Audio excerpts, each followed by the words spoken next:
Sir, the film is against the Christian faith. It is Christian faith and the cross. And all the Christians in India, it is opposing KCBC, CBCI, opposing. The communists want to insult the Christians in this country. That is what we are telling. See, today you can see the CBCI and KCBC, they passed the resolution against this film. I am a Christian. Don't insult me. These communists want to insult every religion. They want to insult every religion. Why they are insisting? കേരളത്തിൽ മാത്രമല്ല അങ്ങ് രാജ്യസഭയിലും ഇന്നലെ ചർച്ച മുഴുവൻ എമ്പുരാൻ തന്നെയായിരുന്നു. സിനിമയിലെ ചില ഭാഗങ്ങൾക്കെതിരെ RSS രംഗത്തെത്തിയപ്പോൾ മുതൽ സിനിമയെ പിന്തുണച്ച് കമ്മികളും കൊങ്ങികളുമെല്ലാം രംഗത്തുണ്ട്. അത് നമ്മൾ എല്ലാവരും ദിവസം പ്രതി കാണുന്നുമുണ്ട്.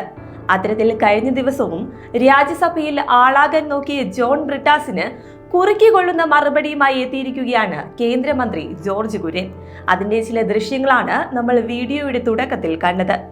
വിവാദ സിനിമ എമ്പുരാനിലെ രാജ്യവിരുദ്ധ രംഗങ്ങൾ നീക്കം ചെയ്തത് ആവിഷ്കാര സ്വാതന്ത്ര്യത്തിനും അഭിപ്രായ സ്വാതന്ത്ര്യത്തിനും വെല്ലുവിളിയാണെന്നായിരുന്നു ജോൺ ബ്രിട്ടാസ് MP രാജ്യസഭയിൽ പറഞ്ഞത്. ഇതിന് പിന്നാലെയാണ് കുറുക്കിക്കൊള്ളുന്ന മറുപടിയുമായി കേന്ദ്രമന്ത്രി ജോർജ് കുര്യനും രംഗത്തെത്തിയത്. എമ്പുരാൻ സിനിമ ക്രിസ്തീയ വിശ്വാസങ്ങൾക്കെതിരാണെന്നാണ് ജോർജ് കുര്യൻ പറയുന്നത്.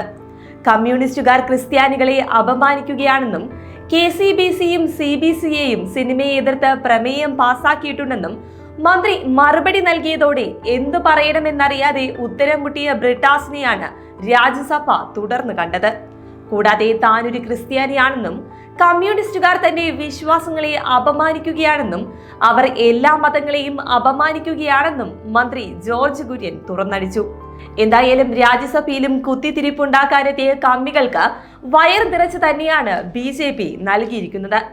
എന്നാൽ ചിത്രത്തിൽ പല സംഭവങ്ങളും തെറ്റായ രീതിയിലാണ് ചിത്രീകരിച്ചിരിക്കുന്നതെന്ന്, അതായത് ചരിത്രത്തെ ചിത്രം വളച്ചൊടിക്കുന്നുവെന്ന ആരോപണം ഉയർന്നു കഴിഞ്ഞു.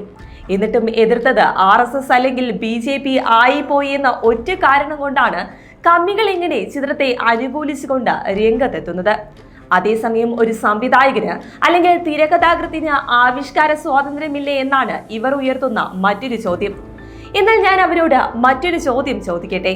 നമ്മുടെ കേരളത്തിൽ കാശ്മീർ ഫയൽസും കേരള സ്റ്റോറിയും ഇറങ്ങിയതും അതിനെ തുടർന്നുണ്ടായ വിവാദങ്ങളും ആരും അത്ര വേഗത്തിൽ മറന്നിട്ടുണ്ടാകില്ല. അതേ ചിത്രങ്ങൾ ഇറങ്ങിയപ്പോൾ ഈ ആവിഷ്കാര സ്വാതന്ത്ര്യം എവിടെയായിരുന്നുവെന്ന് ഈ നേതാക്കൾക്ക് ഒന്ന് പറഞ്ഞു തരാമോ? കൂടാതെ സിനിമയായി കണ്ടാൽ പോരെ എന്ന് കേൾക്കുന്നവരോട് അന്ന് കാശ്മീർ ഫയൽസും കേരള സ്റ്റോറിയും ഇറങ്ങിയപ്പോൾ അങ്ങനെ കണ്ടാൽ പോരായിരുന്നോ അല്ലേ?